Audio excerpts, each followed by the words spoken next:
Mag-ingat ka. Baka pinamumugaran na ng aswang yung barangay nyo. Story time.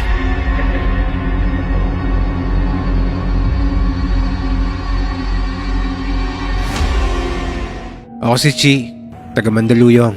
Isa akong call center agent at night shift yung schedule ko. Tuwing 1:00 ng madaling araw ang pasok ko ng mga panahon na to. At dahil nakatira ako sa Metro Manila, hindi ako naniniwala sa mga aswang. Kasi ang alam ko, sa probinsya lang yung mga ganitong kwento. Doon din kasi ako lumaki kaya palagi ako nakakarinig ng mga kwento tungkol sa kanila. Pero ang karanasan kong to ay nangyari noong March hanggang April 2024. Dito din mismo sa barangay namin, sa may Mandaluyong. Nang mga panahon na to, ang mode of transportation ko ay pagbubuk ng motor papuntang trabaho. Tuwing 1:00 kasi ng madaling araw, wala ng jeep o MRT.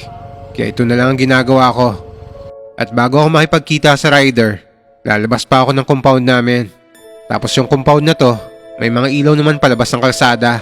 Pero may mga puno't halaman din sa paligid. Pero sa tuwing lumalabas ako at nadadaan dito, nandito yung pakaramdam na parang may nakatitig sa'yo. Wala naman akong third eye pero malakas ang pakiramdam ko sa ganito. Kasi kapag tumataas yung balahibo ko sa batok at parang nanlalamig yung buong katawan ko, alam kong merong kakaiba sa paligid ko na hindi nakikita ng mga mata ko. Saka isa pa, may abilidad akong makaramdam. Kapag masama na yung tingin sa akin ng tao, alam ko kung saang direksyon ako titingin kaagad. Ang unang karanasan ko sa mga aswang ay nang pauwi na ako galing sa trabaho. Mga around 11 AM na to.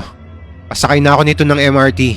Pagkapasok ko sa loob ng tren, biglang may tumapik sa aking matandang babae. Sabi niya, umupo raw ako dahil buntis daw ako. Hindi ko na matandaan yung boses at mukha niya. Pero binaliwala ko lang to kasi hindi naman ako buntis. Na-offend pa nga ako kasi anong tingin niya sa akin? Malaman at malaki ang tiyan? Kaya hindi ako umupot, nagsabi na lang ako na hindi na. Pero matapos to, kahit nasa bahay na ako, hindi pa rin maalis sa isip ko na pinagkamalan akong buntis. Kaya gumamit ako ng pregnancy test. At tama nga yung tumapik sa aking matandang babae. Buntis nga ako nito. Dito na nagsimula yung mga unusual na nangyayari sa bahay namin. Tuwing gabi kasi, may kumakatok sa dingding namin. Kahit nasa pinakadulo na napwesto ang bahay na tinitirahan namin mag-asawa, kaya parang imposibleng pagkamalan kami ng maling bahay at katukin to. At sa tuwing matutulog naman ako, may nag-i-scratch o kumakaskas ng kuko sa may bintana namin kung saan ako banda natutulog. Pero hinayaan na lang namin to at hindi na lang pinansin. Pero may isang araw, sabi ng isa naming kasama sa inuupahan naming bahay, kapag tumatambay daw siya sa labas tuwing madaling araw, laging may kumakalabog daw sa bubong ng bahay kung saan banda yung kwarto namin. Hindi naman daw niya nakikita kung anong meron sa taas ng bubong, kaya hindi niya masabi kung ano daw yon. Kaya dahil dito, naisipan ko na magpa-albularyo. Isa sa pinasasalamat ko na kahit Metro Manila to, ay merong mga albularyo pa rin nakatira rito. Isang araw, nakasabay lang ako sa kakilala ko nito. Kasi magpapatawa siya sa albularyo dito lang din sa barangay namin sa Mandaluyong, na hindi ko napapangalanan para sa pribadong pagkakakilala namin. Kasama ko nito yung anak kong 5 years old na bukas ang third eye. Gusto ko rin kasi tignan kung mabuti o masama manggagamot yung pupuntahan namin. May abilidad kasi ang anak ko makakita kung masama o mabuti ang isang albularyo base sa may kita niya rito. Kaya ang ginagawa ko muna pagdating namin sa bahay ng albularyo, tinatanong ko yung anak ko ng palihim kung may nakikita ba siyang monster sa paligid ng bahay o ng albularyo. Ang ginagawa ng anak ko, iniikot niya yung paningin niya sa buong bahay at sinasabi niya kung wala o meron. Pero sabi niya sa akin ito, sa katabing bahay daw ng albularyo ay meron dahil haunted house daw to. Kaya maraming monster siyang nakikita rito. Kaya dahil sa sinabi ng anak ko, napanatag ako magpagamot dito. Nauna nang nagamot ng albularyo yung kasama ko. Nung ako na yung sumalang sa albularyo, sinabi ko kagad sa kanya na may gumugulo sa akin na aswang. At ilang araw na akong minamanmanan nun. Dahil sa tuwing naglalakad kasi ako palabas ng compound at dadaan sa mga puno, nakakaramdam ako na may nagmamasid sa akin. Sabi niya sa akin ito, Totoo ang mga hinala mo. Minamanmanan ka ng mga aswang. Dahil dito sa barangay natin ay merong 18 na aswang na nakatira. At hindi lang basta-bastang aswang, kundi matataas na uri ng aswang. Kahit ako, hirap silang kalabanin. Dahil dito, binigyan niya na lang ako ng lana, medalya na sinusuot sa leeg at mga bilog-bilog na isabit ko daw sa bewang o tiyan ko. Pangontra sa mga to. Hanggang sa lumipas ang ilang araw at sa mga araw na nakakaramdam ako na may nakatingin sa akin sa may bandang taas, mukhang itong gabing to ay nakahanap na ng tiyempo o di kaya napagplanuhan na ng aswang na to na biktimahin na ako. Kasi nung palabas na ako sa compound, nagtaka ako kung bakit wala yung ibang ilaw sa daan at isang ilaw lang yung nakabukas. At yung bukas na ilaw na yon ay dun pa nakapwesto paglagpas ko ng mga puno. Nilakasan ko na lang yung loob ko nito na tawirin to at binuksan yung flashlight ng cellphone ko. Pero iba na talaga ang pakiramdam ko nito. Lahat ng balahibo ko sa katawan ay tumatayo na. Iba na rin yung lamig ng hangin. Basta, iba yung pakiramdam ko nito. Nung nasa may puno na ako banda, tumakbo kaagad ako papunta sa may ilaw.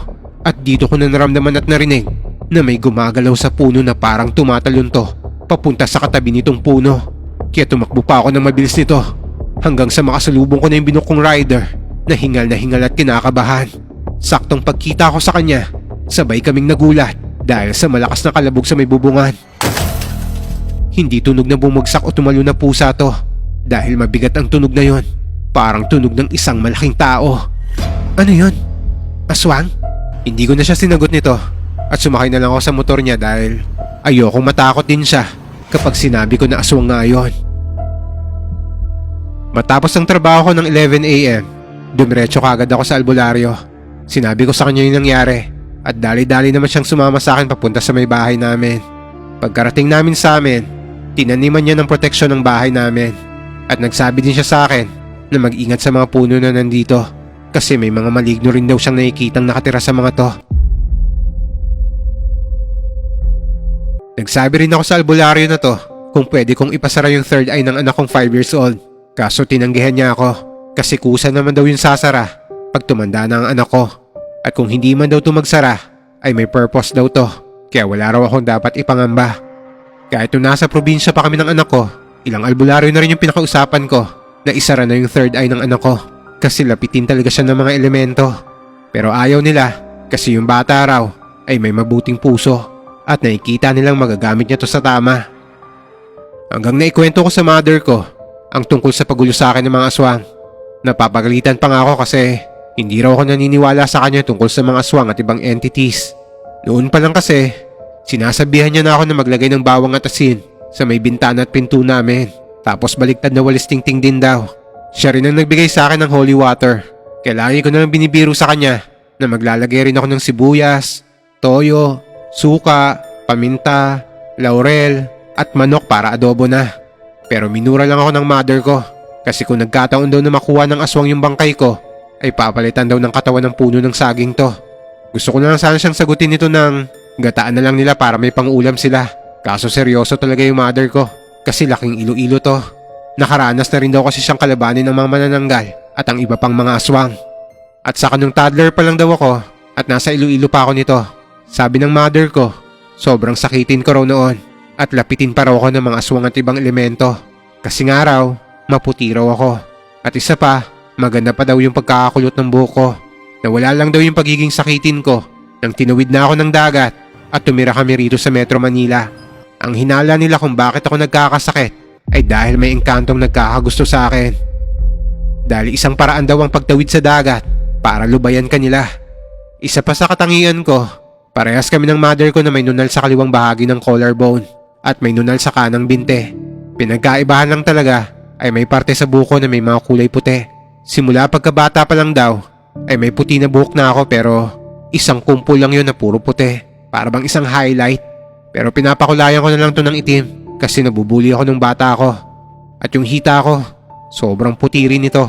Ito din siguro yung dahilan kung bakit lapitin ako ng mga elemento. Pero sa totoo lang, agnostic ako.